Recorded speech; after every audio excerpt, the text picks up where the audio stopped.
ಹತ್ರ ಬರೆದಿದ್ದಾರೆ ಬನ್ನಿ ಅಂತ. ನಾಳೆ ಬನ್ನಿ ಅಂತ. ಲೋಗೋ ಮುಂದೆ ಬನ್ನಿ. ಈಗ ಮಾನ್ಯ ಮುಖ್ಯಮಂತ್ರಿಗಳು ವಿಧಾನಸೌಧದ 4 ಗೋಡೆ ಮಧ್ಯೆ ಕೂತ್ಕೊಂಡು ಚರ್ಚೆ ಮಾಡಿ ಬಗೆಹರಿಸೋಣ ಬನ್ನಿ ಅಂತ ಕೇಂದ್ರ ಸಚಿವರಿಗೆ ಆಹ್ವಾನ ಕೊಟ್ಟಿದ್ದು.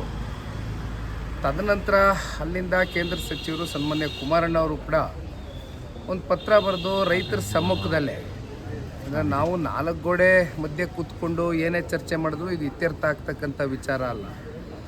ಇಲ್ಲಿ ಆತಂಕ ಗೊಂದಲ ಇವೆಲ್ಲ ಸೃಷ್ಟಿಯಾಗಿರ್ತಕ್ಕಂಥದ್ದು ರೈತರ ಮಧ್ಯೆ. ಹಾಗಾಗಿ ರೈತರ ಮಧ್ಯೆನೇ ಕೂತ್ಕೊಂಡು ಇದನ್ನು ಬಗೆಹರಿಸಿದ್ರೆ ಉತ್ತಮ ಅಂತಕ್ಕಂಥದ್ದು ಸನ್ಮಾನ್ಯ ಕುಮಾರಣ್ಣ ಅವರ ಆಲೋಚನೆ ಏನಾಗಿತ್ತು. ಅದ್ರ ಪ್ರಕಾರವಾಗಿ ಪತ್ರ ಬರೆದಿದ್ದಾರೆ. ಆದರೆ ಇಲ್ಲಿವರೆಗೂ ರಿಪ್ಲೈ ಬರಲಿಲ್ಲ. ಬಹುಶಃ ಅವರು ಮುಖ್ಯಮಂತ್ರಿಗಳು ಬ್ಯುಸಿ ಇರ್ತಾರೆ. ಹಾಗಾಗಿ ಸನ್ಮಾನ್ಯ ಕುಮಾರಣ್ಣ ಅವರು ರೈತರ ಪರವಾದಂಥ ಕಮಿಟ್ಮೆಂಟ್ ಇರ್ತಕ್ಕಂಥ ವ್ಯಕ್ತಿ. ಆ ನಿಟ್ಟಿನಲ್ಲಿ 27ನೇ ತಾರೀಕು ಅಂದರೆ ನಾಳೆ ಬೈರ್ಮಂಗಲ ಸರ್ಕಲ್ನಲ್ಲಿ ಸನ್ಮಾನ್ಯ ಕುಮಾರಣ್ಣ ಅವರು ರೈತರ ಜೊತೆಲ್ಲ ಕೂರ್ತಾರೆ. ಮುಖ್ಯಮಂತ್ರಿಗಳಿಗೂ ಆ ವಿಚಾರ ತಿಳಿಸಿದ್ದಾರೆ. ಮುಖ್ಯಮಂತ್ರಿಗಳು ಕೂಡ ಬಂದು ಭಾಗಿಯಾಗಿ ಕೂತ್ಕೊಂಡು, ನಾನು ಅವತ್ತು ಹೇಳಿದ್ದೀನಿ, ಮೊನ್ನೆ ದಿನ ಯಾರು ಪಾಣಿದಾರರಿದ್ದಾರೆ, ಅವ್ರ ಆಧಾರ್ ಕಾರ್ಡ್ ಹೋಲ್ಡರ್ಸ್ ಇದ್ದಾರೆ ಅಂಥ ರೈತರನ್ನ ಕೂರಿಸ್ಕೊಳ್ಳಿ. ಇಲ್ಲಿ ಸಂಘರ್ಷ ಆಗ್ತಕ್ಕಂಥದ್ದಕ್ಕಾಗಲಿ ಗಲಭೆ ಆಗ್ತಕ್ಕಂಥದ್ದಕ್ಕಾಗಲಿ ಯಾರು ಕೂಡ ಇಲ್ಲಿ ಉತ್ತೇಜನ ಕೊಡ್ತಕ್ಕಂಥ ಪ್ರಶ್ನೆ ಇಲ್ಲ.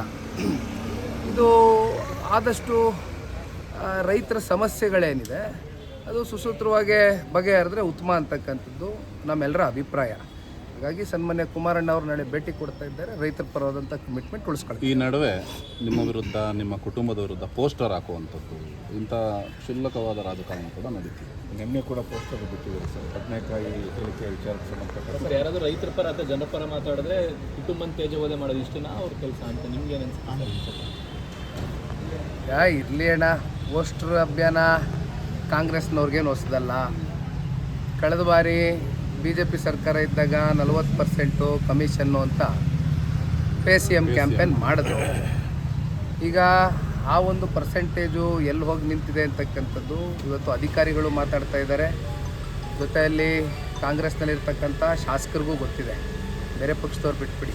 ಹಾಗಾಗಿ ಪೋಸ್ಟರ್ ಅಭಿಯಾನ ಇವೆಲ್ಲ ಹೆಚ್ಚಾಗಿ ತಲೆ ಕೆಡಿಸ್ಕೊಳ್ಳೋಕೆ ಹೋಗೋದಿಲ್ಲ. ನೋಡಿ, ಯಾರ್ಯಾರ್ದು ಭೂಮಿ ಎಲ್ಲೆಲ್ಲಿದೆ, ಯಾರ್ಯಾರು ಎಷ್ಟೆಷ್ಟು ಭೂಮಿಯನ್ನು ಹೊಂದಿದ್ದಾರೆ ಕರ್ನಾಟಕದಲ್ಲಿ, ಬೇಕಾದರೆ ನಾವು ಬಿಡುಗಡೆ ಮಾಡ್ತೀವಿ. ಆದರೆ ಅಷ್ಟು ಸಣ್ಣತನದ ರಾಜಕಾರಣಕ್ಕೆ ನಾವು ಇಳಿಬಾರದು ಅಂತಕ್ಕಂಥದ್ದು ನಿರ್ಧಾರ ಮಾಡಿದ್ದೀವಿ.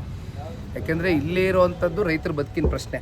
ಇಲ್ಲಿ ಕುಮಾರಣ್ಣ ಅವ್ರನ್ನ ತೇಜೋವಧೆ ಮಾಡ್ತಾರೋ, ನಿಖಿಲ್ ಕುಮಾರಸ್ವಾಮಿನ ತೇಜೋವಧೆ ಮಾಡ್ತಾರೋ, ಮನೇಲಿರೋ ಹೆಣ್ಮಕ್ಳನ್ನ ಬೀದಿಗೆ ತೊಗೊಂಬಂದು ತೇಜೋವಧೆ ಮಾಡ್ತಾರೋ, ಅದಕ್ಕೆ ಅವ್ರಿಗೆ ಬಿಟ್ಟಿರ್ತಕ್ಕಂಥ ವಿಚಾರ, ಅವ್ರ ಮನಸ್ಥಿತಿ ಅದು.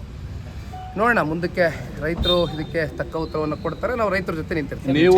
ನಿಮ್ಮ ಕಾರ್ಯಕರ್ತರೇನು ಕೇಳಿಲ್ವಾ ಸರ್? ಹಿಂಗೆ ನಾವು ಅಂಡಿಸ್ತೀವಣ್ಣ, ಹಂಗೆ ನಿಮ್ಮ ಇವ್ರ ಬಗ್ಗೆ ಎಲ್ಲ ಮಾತಾಡ್ತಾರೆ ಕಾರ್ಯಕರ್ತರು ಸಹ. ಈಗ ನೋಡಿ ಅಣ್ಣ, ಯಾರೋ ಏನೋ ಒಂದು ಮಾಡ್ತಾರೆ ಅನ್ನೋದಕ್ಕೆ ಅದಕ್ಕೆಲ್ಲನೂ ನಾವು ಕೂಡ ಮಾಡ್ತಾ ಹೋದರೆ ಬಹುಶಃ ಅದಕ್ಕೆ ಕೊನೆ ಅನ್ನೋದು ಇರೋದಿಲ್ಲ. ನಮಗೂ ಅವ್ರಿಗೂ ಏನು ವ್ಯತ್ಯಾಸ ಕಾಣಲಿಕ್ಕಿಲ್ಲ. ಹಾಗಾಗಿ ಇಲ್ಲಿರ್ತಕ್ಕಂಥದ್ದು ನಾವು ಒಂದು ಒಳ್ಳೆಯ ಉದ್ದೇಶಕ್ಕೆ ರೈತರ ಪರವಾಗಿ ಕೈ ಜೋಡಿಸಿದ್ದೀವಿ.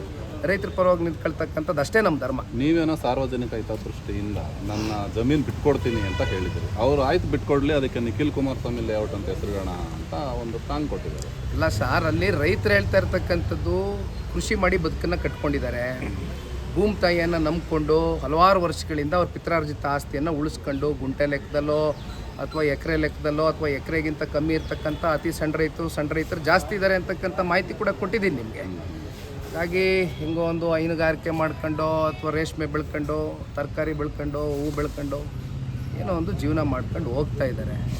ಈಗ ಇಲ್ಲಿ ನೋಡೋಣ, ಇದು ನಾವು ಏನೇ ಚರ್ಚೆ ಮಾಡಿದ್ರು ಕೂಡ ನನ್ನ ಉದ್ದೇಶ ಇಷ್ಟೇ, ಯಾರು ಈ ಪ್ರಾಜೆಕ್ಟ್ ಪರ ಇದ್ದಾರೆ, ಯಾರು ಈ ಪ್ರಾಜೆಕ್ಟ್ ವಿರುದ್ಧವಾಗಿದ್ದಾರೆ, ಅದನ್ನು ಚರ್ಚೆ ಮಾಡೋಣ. ಈಗ ನನ್ನ ಹೆಸರಲ್ಲಿ ಅದೆಂಥದ್ದೋ ಲೇಔಟ್ ಕಟ್ತೀನಿ ಅಂದರೆ ನಾನು ಲೇಔಟ್ ಕಟ್ತಕ್ಕಂಥವನ್ನಲ್ಲ. ಲೇಔಟು ಕಟ್ತಕ್ಕಂಥ ಸಂಸ್ಕೃತಿ ಪದ್ಧತಿ ಅದ್ರ ಬಗ್ಗೆ ಹೆಚ್ಚಿನ ನಾಲೆಡ್ಜ್ ಇರ್ತಕ್ಕಂಥದ್ದು ಅಲ್ಲಿರ್ತಕ್ಕಂಥ ಶಾಸಕರಿಗೆ, ಜೊತೆಯಲ್ಲಿ ಅವರ ಗುರುಗಳಿಗೆ. ನಮಗಿಲ್ಲ, ಅದು ಲೇಔಟ್ ಕತೆ ನಮಗೆ ಗೊತ್ತಿಲ್ಲ. ಹಾಗಾಗಿ ಇಲ್ಲಿ ಜನ ಲೇಔಟು ಬೇಡ, ಕಮರ್ಷಿಯಲ್ ಎಂಡಿವೇರಿ ಆ್ಯಕ್ಟಿವಿಟೀಸ್ ಯಾವುದು ಬೇಡ, ನೆಮ್ಮದಿಯಾಗಿ ನಮಗೆ ಬದುಕಕ್ಕೆ ಬಿಡಿ ಅಂತ ಹೇಳ್ತಿದ್ರೆ ಬಿಟ್ರೆ ಸಾಕು. ಸರ್, ನಿನ್ನೆ ಒಬ್ಬರು ಶಾಸಕರು ಕುಮಾರಸ್ವಾಮಿ ಅವ್ರ ಬಳಿ ಸಾಕಷ್ಟು ದುಬಾರಿ ವಾಚಗಳಿದೆ ಅಂತ ಒಂದು ಆರೋಪ ಮಾಡಿದ್ದಾರೆ. ಇಲ್ಲಿ ಪಕ್ಕದಲ್ಲಿ ಡಾಕ್ಟರ್ ಅಂದಾನಿರವ್ರು ನಿಂತಿದ್ದಾರೆ. ಸನ್ಮಾನ್ಯ ಕುಮಾರಣ್ಣ ಅವ್ರ ಕೈಯಲ್ಲಿ HMT ಗಡಿ, ಅದರಲ್ಲಿ ಡಾಕ್ಟರ್ BR ಅಂಬೇಡ್ಕರ್ ಅವ್ರ ಫೋಟೋ ಇದೆ. ಬಹುಶಃ ತಾವೆಲ್ಲ ಗಮನಿಸಿದ್ದೀರಿ ಅನ್ನೋ ಗೊತ್ತಿಲ್ಲ ನನಗೆ. ಅವ್ರ ಬಗ್ಗೆ ಬೇಡಣ, ಪ್ರಚಾರ ಪ್ರಿಯರು, ಅವ್ರಿಗೆಲ್ಲ ಉತ್ತರ ಕೊಟ್ಟರೆ ಮತ್ತೆ ಬೇರೆ ಬೇರೆ ಎಲ್ಲಿಗೆ ಹೋಗುತ್ತೆ. Thank you. Thank you sir.